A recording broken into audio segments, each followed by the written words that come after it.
नमस्ते अनि सेवामा चाहिँ फेरि पनि आइसकेको छु मेरो नयाँ भिडियो एन्ड भ्लग लिएर।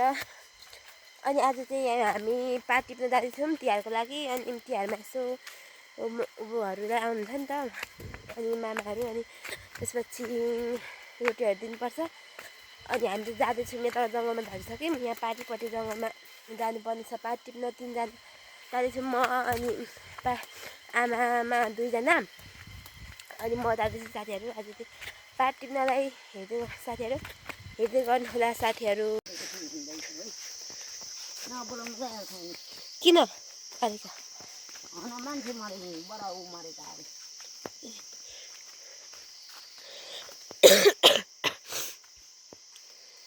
यता पनि रह अलिअलि त है। यो कहिले सिलाएको को तारी भएको पानी छ बाक्लो त। हामी त यहाँ तल झरिसक्ने खोला मासतिर देख्न सक्नुहुन्छ। यता अलैँची बारी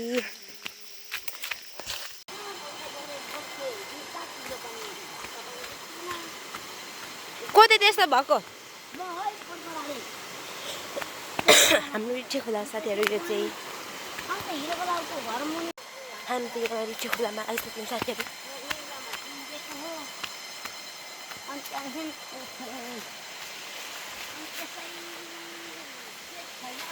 र हामीले यहाँ जङ्गलमा आइपुग्यौँ त्यो पात टिप्ने ठाउँमा। अनि अस्ति मैले कटुस टिप्न गएको भ्लग हालेको थिएँ, नभेटाएर यी कटुस त आज भेटाएँ नि त। यी ढाल्नेको कटुस छ अरे यो चाहिँ। अनि मैले बोकिरहेको छु, त्यतिर बाँदर पनि छ। अनि आमाहरू चाहिँ पर पुगिसक्नु भयो, अनि म चाहिँ यहाँनिर पछि नै छु। त्यही भएर यहाँ हतार कुद्दैछु नि त। बाँदरहरू डेन्जरहरू छ क्या, अनि यिनीहरू छोप्नु पनि सक्छ। अनि त्यही भएर म चाहिँ यो बोकी यहाँ कुदै जाँदैछौँ हामी चाहिँ साथीहरू। अब चाहिँ हामी आइपुग्यौँ यहाँ गन्तव्यसम्म।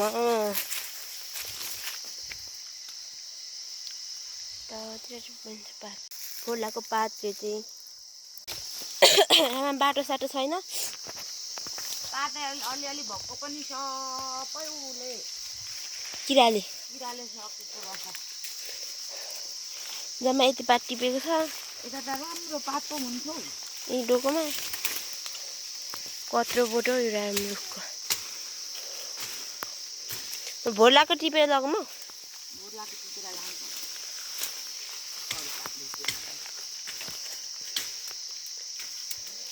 जे भए पनि आवा छिटो अन्त हामी भिडमा अड्किन हामी।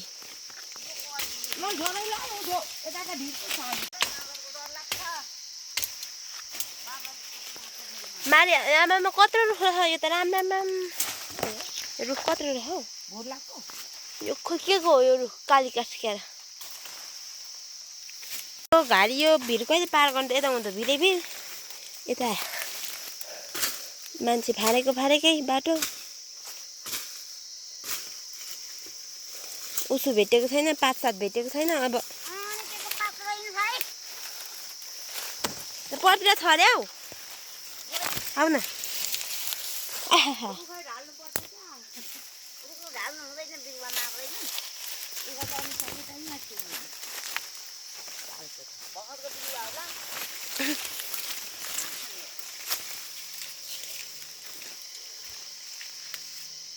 राम्रो पात भए जहाँसम्म ढाले पनि के दिन्छ। छिटो आऊ है अन्तरी हामी। म त यहाँ सानो बोट भेटाएँ एउटा। आमा तलतिर गइसक्नु भयो। राम पातै भेटाएन साथीहरू। म त यो बोट टिपेर जान्छु तलतिर। के बसो के बिजोग पाइयो नि आज पात टिप्नुलाई। माछा यस्तो घाले छ कि यस्तो रुखहरू अठाइ यो जङ्गलको भिड। आउँदैछु यहाँ डोको झन्डै तल साखोला रिठे खोला पुग्यो। पल्टेर नि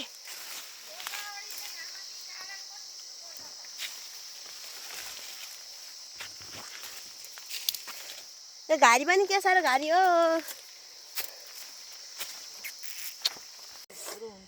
पात सात भेटेन।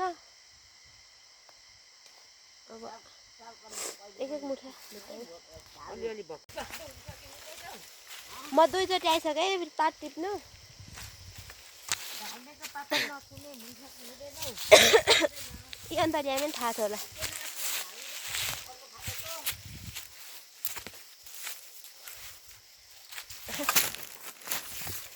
मन पर्दैन मलाई त यस्तो सामान गर्नु पर्यो यस्तो सामान गर्नु पर्यो मथाइ टोकेर आगोसम्म बाल्नु पर्यो जङ्गलमा साथीहरू के गर्नु ए मथाइ पनि सानो टोकेको भए पो त नि आगो बालेर आमाहरू त छिटो मुठा पार है ड्याममा पारेर हामी त अघि मुठा पारिसकेको राम्ररी धेरै मैले त एक मुठा पर पारेको त्यति नै त्यही भए पनि साह्रै बसेर पाक्छुको अनि कहाँ एक मुठा धेरै दामले गर्नु अन्तर्यामी त धेरै हुन्छ क्या र यिनको 2 मुठा भन्दा धेरै थियो अगाडि जो पाक्छ हाल्नु मकै त्यही भए पनि हुन्छ हौ पात राख्नु धेर लुलो पनि हुन्छ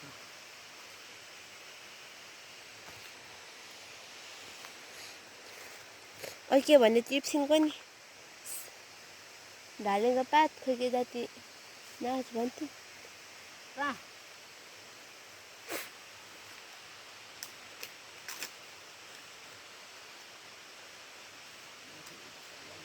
बरु भोर्लाको पात चम्सम्म काटेर ल्याउनुपर्ने रहेछ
यहाँ बिरयानी हुने बसेको यहाँनिर चाहिँ मेरो पात देख्न सक्नुहुन्छ आजको मेरो पात यो चाहिँ कट्टुस ठुलो खाले कट्टुस यसले म फुटाएर खान्छु मेरो पात यति भयो यहाँ पराउनु छ है साथीहरू अब त्यो बाटो लाग्यो कट्टुस टोक्यो कट्टुस पनि सबै काँचो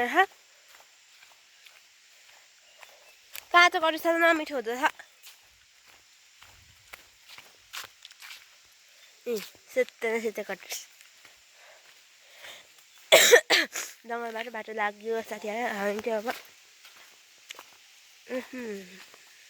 के गर्नु साथीहरू कालो बाटोमा आइपुग्यो ए मर्यो नि त पात पनि यति भयो आज त भेटिन पनि आज त मेरो काम भनेको यी कट्टुसको यो झ्याम मको कहाँ भेटिन्छ त्यहीबाट टिपो उठायो हिँड्यो टिपो बोको हिँड्यो ए अनि त त्यहाँ कति धेरै कट्टुस झरेको छ नि त